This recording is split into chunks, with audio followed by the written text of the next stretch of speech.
Baik, bismillahirrahmanirrahim. Assalamualaikum warahmatullahi wabarakatuh. Alhamdulillah wa syukurillah la haula wa la quwwata illa billah amma ba'du. Alhamdulillah pada kesempatan hari ini kita bisa bertemu dalam aktivitas pembelajaran geografi masih secara daring. Dan di sini sekalian masih dalam suasana Idul Fitri dari Pak Hanif.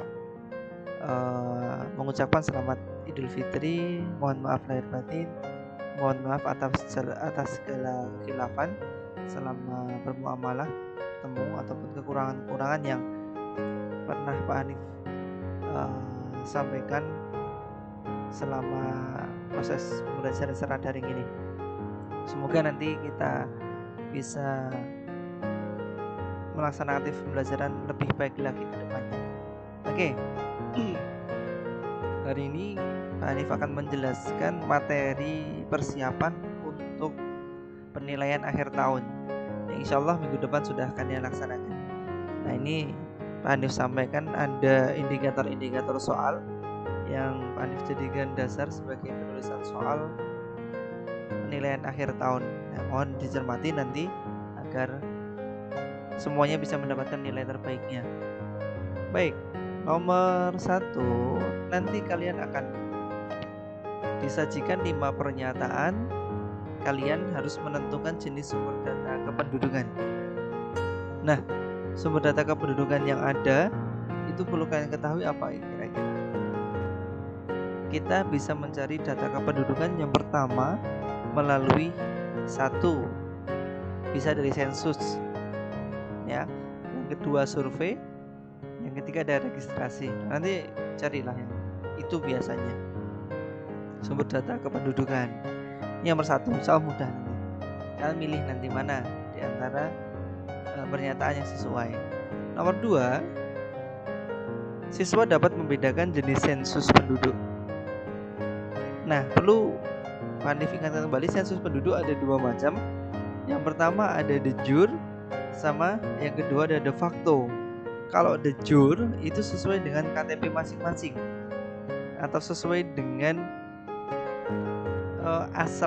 asli. Tapi kalau de facto itu di mana dia berada. Gitu ya. Itu nanti ada soal tentang de jure de facto. Oke. Untuk nomor 3, disajikan pernyataan strategi dapat menentukan jenis metode pengumpulan data kependudukan. Nah, kalau sensus itu metodenya ada apa saja? Ada householder dan canvasser. Kalau householder itu penduduk mandiri menuliskan data sendiri. Jadi misalnya petugas menitipkan di kelurahan, nanti kelurahan akan menyebarkan ke tuan rumah masing-masing ditulis. Tapi kalau petugas datang ke rumah menanyakan, mendata langsung, itu namanya canvasser. Ya, itu canvasser kalau petugas datang. Oke, kita lanjutkan yang nomor 4. Menganalisis manfaat komposisi penduduk. Nanti ada komposisi penduduk itu ada menurut umur, komposisi menurut jenis kelamin, komposisi penduduk menurut pekerjaan, macam-macam gitu ya. Nah, nanti silahkan disesuaikan. Kalian nanti melihat melihat komposisinya baru dianalisis mana yang sesuai. Nah, ini contoh misalnya komposisi menurut jenis kelamin itu biasanya digunakan untuk menghitung seks rasio atau perbandingan jumlah penduduk laki-laki dan perempuan. Kalau misalnya menurut umur, ya biasanya kalau umur itu ada menghitung angka ketergantungan. Ya, jadi ada penduduk produktif, non produktif, angka ketergantungan. Nah, ini nomor 4. Nomor 5, lanjut ya, biar cepat. Disajikan 5 pernyataan, siswa dapat menentukan aspek kuantitas penduduk. Jadi aspek kependudukan itu ada kualitas sama kuantitas. Kalau kualitas biasanya dari pendidikan, dari kesehatan, dari pendapatan, itu kualitas. Sedangkan kuantitas apa ya, kira-kira apa sepertinya Kalau yang Pak Hanif ingat itu ada komposisi penduduk itu kuantitas, mengetahui jumlah penduduknya. Nah itu jumlah angka-angka itu kuantitas, gitu ya. Kan harus bisa membedakan. Selanjutnya nomor 6, faktor-faktor dinamika penduduk. Faktor-faktor dinamika penduduk. Baik, nomor 6. Nomor 6 ini yang kami maksudkan adalah dinamika penduduk itu ditentukan oleh faktor apa saja? Biasanya kelahiran, kematian, migrasi. Nanti kan bisa dibagi ada alami sama non alami. Kalau alami jelas kelahiran dan kematian. Nah, nanti silek diperhatikan soalnya, jangan sampai nanti salah dicermati. Nomor 6 gitu ya, gampang. Nomor 7, disajikan gambar piramida penduduk serta menentukan identifikasi piramida penduduk Indonesia. Nih, jadi piramida penduduk di Indonesia itu apa? Ya tergantung. Ini tidak harus Indonesia ya. Maaf ini. Yang pasti nanti ada piramida, kalian menentukan. Piramida ada 3. Yang pertama bentuknya kerucut atau limas segitiga, itu namanya ekspansif. Kalau stabil rata itu stasioner. Yang satu lagi, kalau satunya lagi ada namanya konstruktif, gitu ya. Ada 3 itu, nanti dilihat gambarnya. Oke, nomor 7 itu sudah. Nomor 8, disajikan data penduduk, siswa dapat menghitung seks rasio. Nah ini seks rasio, ingat ini rumus, kalian nanti hafalkan rumusnya, yaitu jumlah penduduk laki-laki dibagi jumlah penduduk perempuan kali 100, ketemu berapa angkanya. Jadi itu kaitannya dengan penghitungan perbandingan jumlah laki-laki dan perempuan. Nomor 9, ini tentang angka beban ketergantungan. Angka beban ketergantungan di sini yaitu tentang jumlah penduduk produktif dan non produktif. Yaitu caranya, jumlah penduduk non produktif yaitu umur di bawah 15 tahun atau 0 sampai 14, ditambah jumlah penduduk di atas 64 atau 65 tahun ke atas, dibagi jumlah penduduk produktifnya itu antara 15 sampai 64 kali 100, angkanya 100. Gitu ya. Itu nomor 9. Nomor 10 lanjut. Siswa dapat mengidentifikasi mobilitas penduduk.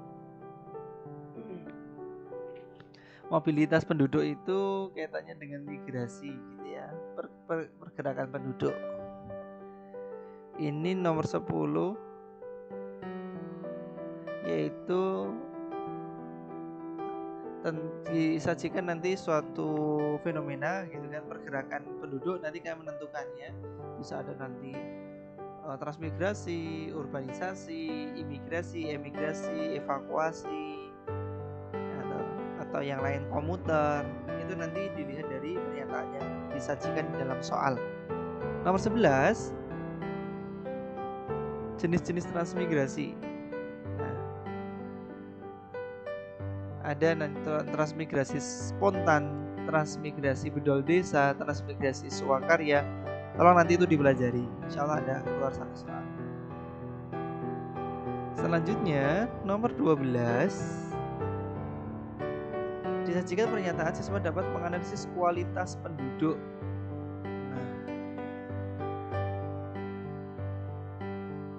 Ini menganalisis ya, nanti soalnya terkait dengan mengatasi suatu masalah. Kayak ada permasalahan kaitannya dengan kualitas, bagaimana cara mengatasinya. Nah itu nanti ada di soalnya, diperhatikan aja. Insya Allah ini tinggal dicermati soal bisa. Nomor 13, siswa dapat mengidentifikasi faktor-faktor natalitas. Natalitas kelahiran. Ada pronatalitas sama antinatalitas. Nanti lihat, kalau pronatalitas itu yang berkaitan dengan cepatnya kelahiran, ya. Misalnya pronatalitas itu misalnya nikah muda, terus anggapan banyak anak, banyak rezeki, adanya tunjangan dari pemerintah, anak kan ada, terus jaminan hari tua yang ada yang merawat, itu juga pronatalitas, gitu. Kalau anti kebalikannya. Nomor Nomor 14, disajikan data jumlah penduduk, siswa dapat menghitung growth rate atau CPR di suatu wilayah. CPR itu angka kelahiran kasar. Jadi nanti pokoknya jumlah bayi yang lahir dibagi jumlah penduduknya berapa kali 1000, angkanya 1000 ya, kali 1000. Nah nanti ketemu angka, udah berapa jiwa per tahun, itu dicek untuk rumusnya. Nomor 15, siswa dapat menjelaskan pengertian dari IMR. Apa sih IMR? Itu infant mortality rate ya, itu yaitu angka kelahiran per 1000 kelahiran. Jadi tingkat kematian bayi setiap 1000 kelahiran. Nah kalian harus tahu itu ya, IMR. Nomor 16, disajikan data jumlah penduduk, siswa dapat menghitung angka kepadatan penduduk. Ini kepadatan penduduk ada dua. Saya sampaikan di sini ada dua. Yang pertama ada angka kepadatan agraris, sama yang kedua angka kepadatan aritmatik. Kalau agraris itu jumlah petani dibagi jumlah atau luas wilayah pertanian kali 1000, kalau nggak salah ya, agak lupa rumusnya, cek ya. Intinya luas lahan jumlah petani bagi luas lahan pertanian. Apakah dikalian atau saya lupa. Sedangkan aritmatik itu jumlah penduduknya dibagi luas wilayahnya, itu kepadatan. Ini dipelajari. Selanjutnya nomor 17, disajikan fenomena geosfer, siswa dapat menganalisis keterkaitan kepadatan penduduk dengan lingkungan. Soalnya nomor 17 ini kaitannya dengan kepadatan penduduk terhadap lingkungan seperti apa ya. Insya Allah ini tinggal lihat soalnya mudah. Nomor 18, siswa dapat mengidentifikasi faktor kepadatan penduduk di kota-kota besar. Nah, ini apa yang menyebabkan penduduk di kota itu padat? Nanti kaitannya dengan pergerakan penduduk, atau kaitannya dengan migrasi, atau kaitannya mobilitas. Ya, silakan nanti dicek, disiapkan di soalnya kaitannya dengan mobilitas penduduk di kota-kota besar itu apa saja yang ada. Nomor 19, disajikan data jumlah penduduk suatu wilayah, menghitung angka pertumbuhan penduduk. Angka pertumbuhan penduduk ada dua, ada tiga. Angka pertumbuhan penduduk total itu kelahiran kurangi kematian ditambah imigrasi kurangi imigrasi. Sebentar, saya ulangi. Pertumbuhan penduduk ada alami, non alami atau migrasi, pertumbuhan penduduk migrasi, dan total gabungan keduanya. Kalau alami, pertumbuhan penduduk kelahiran dikurangi kematian, udah ketemu. Sedangkan kalau pertumbuhan penduduk migrasi ya, jumlah yang masuk imigrasi dikurangi jumlah yang keluar emigrasi. Itu kaitannya dengan menghitung pertumbuhan penduduk ya.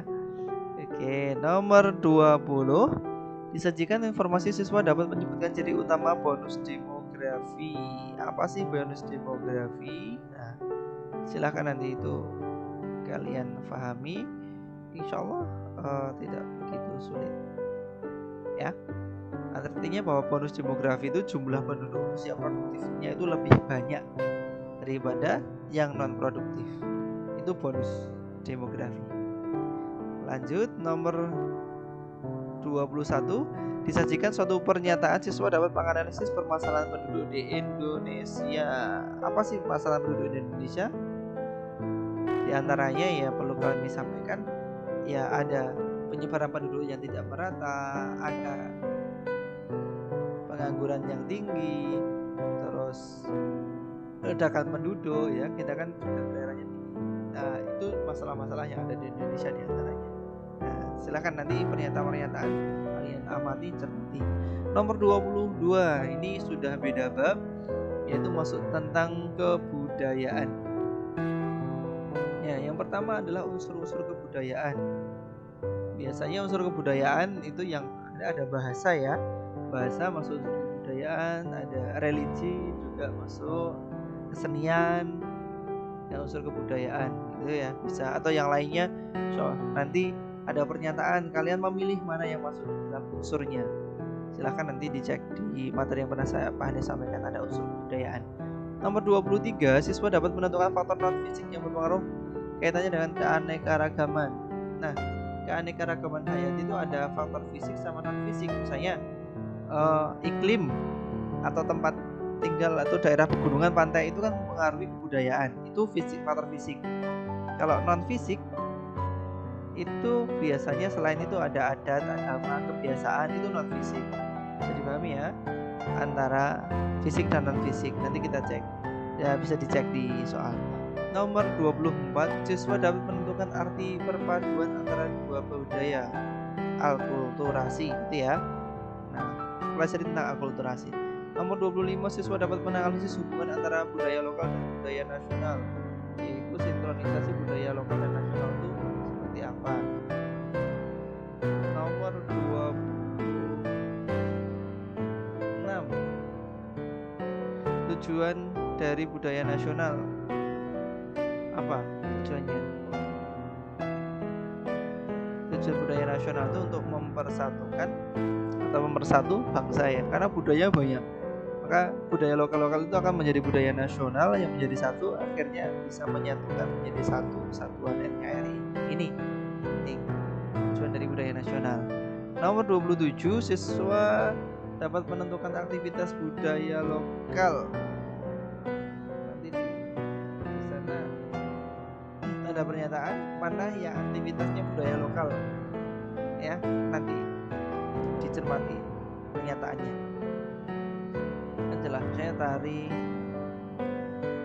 tarian tradisional itu lokal, misalnya gamelan itu juga lokal ya. Kalau yang non lokal bisa break dance itu tidak lokal ya, beda lagi. Oke, nomor 28, siswa dapat menganalisis masuknya budaya asing ke Indonesia. Kaitannya dengan akulturasi juga ya ini ya, nanti bisa dicermati di soal ya. Pak nggak bisa menjelaskan materi secara detail kalau ini ya, kaitannya dengan proses menganalisis masuknya, analisisnya nanti dilihat dari soal. Nomor 29, siswa dapat menganalisis dampak positif globalisasi. Nanti disediakan pernyataan, nanti kalian akan menentukan dampak positif globalisasi apa saja di antaranya, gitu ya. Sedangkan yang selanjutnya dampak negatif. Nomor 29, dampak negatif. Nomor 30, dampak negatif dari globalisasi. Biasanya konsumerisme, terus lunturnya nilai-nilai tradisional dan lain-lain. 31. Nah, ini sudah bab yang lain, masuk ke bab mitigasi bencana. Yang pertama, pengertian mitigasi bencana. Pelajari aja. 32. Siswa dapat menentukan sikap yang tepat dalam proses penanganan bencana. Ini sikap-sikap misalnya apa namanya ya, kaitannya dengan penanganan seperti apa yang seharusnya ketika terjadi bencana. Nanti ini sikap kita sebagai manusia atau sikap kita sebagai orang yang paham tentang mitigasi bencana seperti apa. Ini selanjutnya nomor 32, 33, manajemen pasca bencana. Itu ya, setelah bencana biasanya ada rehabilitasi, rekonstruksi, terus pemulihan kembali gitu ya. Kalau rehabilitasi kaitannya dengan kondisi psikis masyarakat ya, sedangkan rekonstruksi kaitannya dengan perbaikan pembangunan sarana prasarana yang rusak. Nanti dilihat nanti pemulihan yang lain yang seperti apa yang ditanyakan. Nomor 34, tujuan mitigasi bencana. Apa diantaranya? Biasanya mitigasi bencana itu tujuannya agar mengurangi resiko dari suatu bencana terhadap masyarakat, agar tidak menjadi korban dari suatu bencana. Artinya bahwa mitigasi itu bertujuan untuk meningkatkan pengetahuan masyarakat, sehingga masyarakat itu lebih cepat tanggap dalam suatu proses kejadian bencana. Nah, itu tujuan dari mitigasi bencana. Itu ya. Oke, nanti dicek lagi di pembelajaran yang pernah Pak Andi sampaikan. Nomor 35, disajikan pernyataan siswa mengidentifikasi cara-cara dalam mitigasi bencana. Akan disajikan pernyataan 1 sampai 5. Kalian nanti cara mitigasi yang tepat mana? Tinggal dianalisis saja. 36. Siswa dapat menganalisis urutan siklus manajemen bencana. Ya, biasanya ada mitigasi dulu. Habis itu kalau mitigasi kita harus siap siaga. Siap siaga nanti kan kita harus cepat tanggap atau respon. Ketika respon itu kan harus bisa cepat memberikan informasi harus arah evakuasi kemana. Baru setelah selesai itu baru di pemulihan. Intinya urutannya seperti itu. Kita harus bisa mitigasi itu sebagai dasar. Yang pertama adalah untuk memberikan pengetahuan bagi masyarakat bahwa di sini ada resiko. Ya, selanjutnya harus siap siaga, terus ada respon cepat, baru pemulihan. Itu urutan-urutan dalam manajemen bencana. 37. Siswa dapat menentukan langkah mitigasi bencana gempa bumi. Biasalah soal nanti jika kalian ada berada di gedung lantai berapa, ada gempa apa yang kalian lakukan gitu. Di perjalanan ada gempa apa yang dilakukan.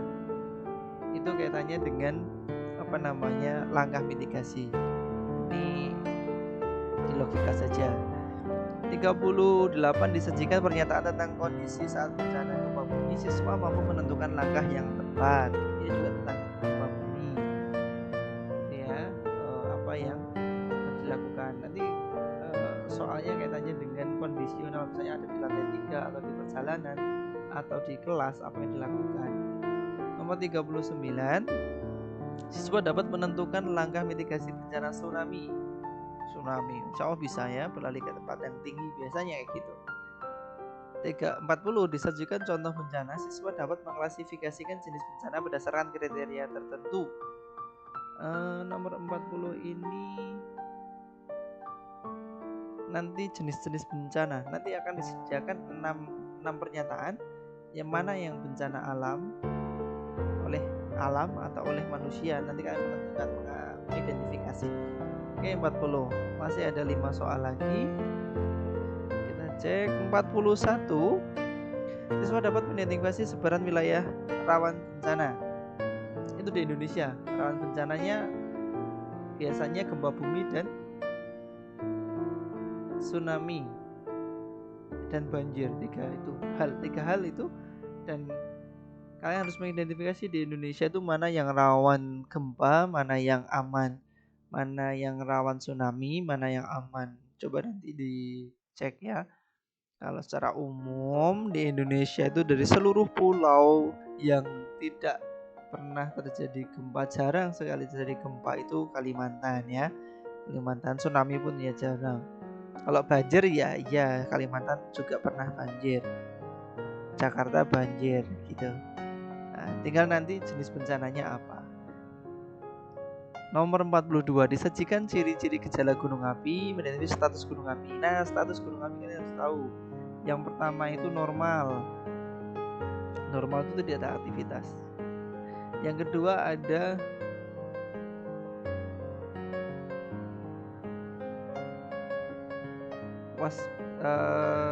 normal, habis itu ada siaga.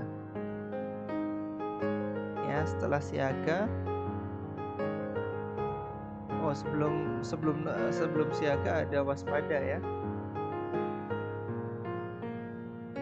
Nah, ini perlu dipelajari lagi nanti kaitannya dengan urutan dari aktivitas gunung api. Ya, normal, waspada, siaga, baru awas. Nah, kalau waspada itu kan sudah ada aktivitas, tetapi masih bisa beraktivitas biasa. Nanti masyarakatnya sudah ada gejala. Tapi kalau sudah siaga, itu ada peningkatan kegiatan seismiknya, terus aktivitas bisa berlanjut. Nah, terus habis itu ada kemungkinan meletus, biasanya ada arahan untuk evakuasi dulu. Nah, itu siaga. Kalau sudah meletus namanya awas. Saya ulangi ya, ada normal, waspada, siaga, awas. Nanti dipelajari lagi ciri-ciri dari masing-masing itu. Nanti akan disediakan ciri-ciri, kalian menentukan status gunung api. Selanjutnya nomor 43 menjelaskan faktor penyebab terjadinya bencana banjir. Bencana banjir ini kaitannya faktor kenapa kok bisa banjir. Biasanya ya drainase kurang, atau pembakaran hutan, penebangan hutan itu juga bikin banjir bandang ya kan, atau yang lainnya. Nanti bisa dianalisis dari soal yang kalian baca nanti. Nomor 44, siswa dapat menjelaskan prinsip-prinsip pembuatan rumah tahan gempa agar aman itu apa.